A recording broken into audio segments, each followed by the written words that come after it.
हाँ, फाइनली।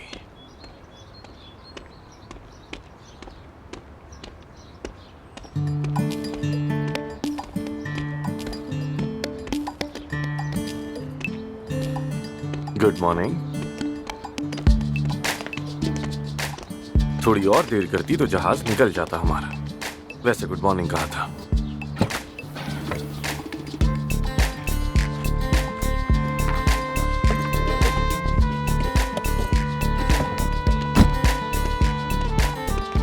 एक बात तो बताओ, क्या तुम अब भी नाराज हो मुझसे? देखो मैंने सब कुछ बता दिया, सॉरी भी किया तुमसे। तुम्हारी अम्मी परेशान है, पूरे रास्ते ऐसे खामोश रहेंगे? अफसून कुछ तो कहो।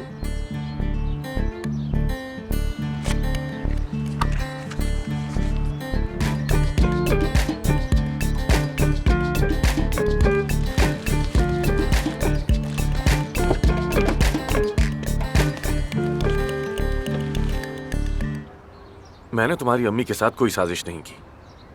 मैं तो हेल्प करना चाहता था, और वो भी तो तुम्हें मनाना ही चाहती है ना।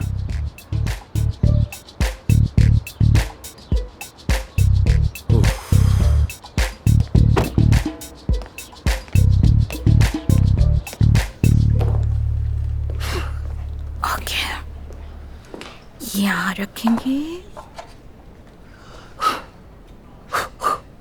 जानान, क्या तुम मेमोरी लॉस जैसी किसी बीमारी का शिकार तो नहीं हो रही हो? मैं समझी नहीं डॉक्टर। इधर आओ, यहाँ बैठो, समझाता हूँ। ये यहाँ ठीक लग रहा है ना? हाँ ठीक है, बहुत मुनासिब जगह है। देखो, मेमोरी लॉस से मुराद है तुम्हारे पास जैसे अब कोई बॉस नहीं है, आमिर के अहकामात तुम्हें नहीं मिल रहे, इसीलिए तुम्हें उसकी कमी महसूस हो रही है। ऐसा ही है ना? उलझन का शिकार हो और तुम्हारे हाथ पांव कांप रहे हैं। कुछ तो हुआ है ऐसा लग रहा है। अगर तुम्हारी यही कैफियत है तो मतलब मेमोरी लॉस लाजमी है।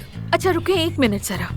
ये इस तरह है जैसे कि आमिर के पास पेशेंट नहीं है और बीमार मैं हो गई हूँ। क्या वाकई डॉक्टर मैं बीमार हूँ? क्या वाकई मैं बीमार हूँ? नहीं, ये बीमारी नहीं है। मेरे साथ भी ऐसा होता है। मसलन लैला अगर 2 दिन खफा रहे तो तीसरे दिन मेरी गर्दन से नीचे तक पसीना बहता रहता है। सुबह उठता हूँ तो सारा जिस्म पसीने में नहा रहा होता है। ये बीमारी नहीं है, इसको हम एंजाइटी कहते हैं। देखो मसलन महानूर को, वो छोड़ो यार, मुझे इस सबसे क्या, इस अदाकारी से वो खुद को तसल्ली देती है। देखो लड़कियों, मेरी एक नसीहत है और ये नसीहत तुम्हारे बहुत काम आने वाली है। महानूर, तुम्हें भी मेरी बात गौर से सुननी चाहिए।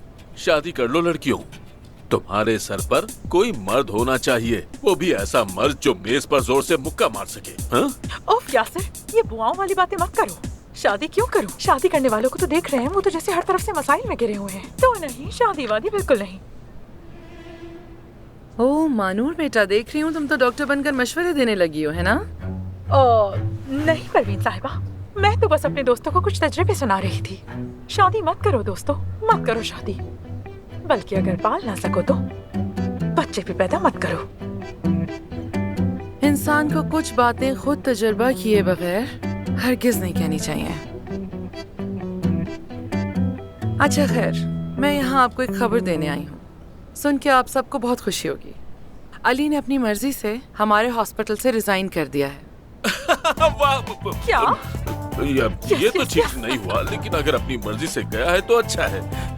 अब हम पुराने सिस्टम में वापस जा रहे हैं। Wish you good luck. शुक्रिया मैडम, फिर मिलेंगे। कितनी खुशी की मुझे खबर लगता है कि वो अमेरिका चला गया है। चलो, लॉस एंजलिस तक का सफर तो शुरू हुआ। जान छुट्टी।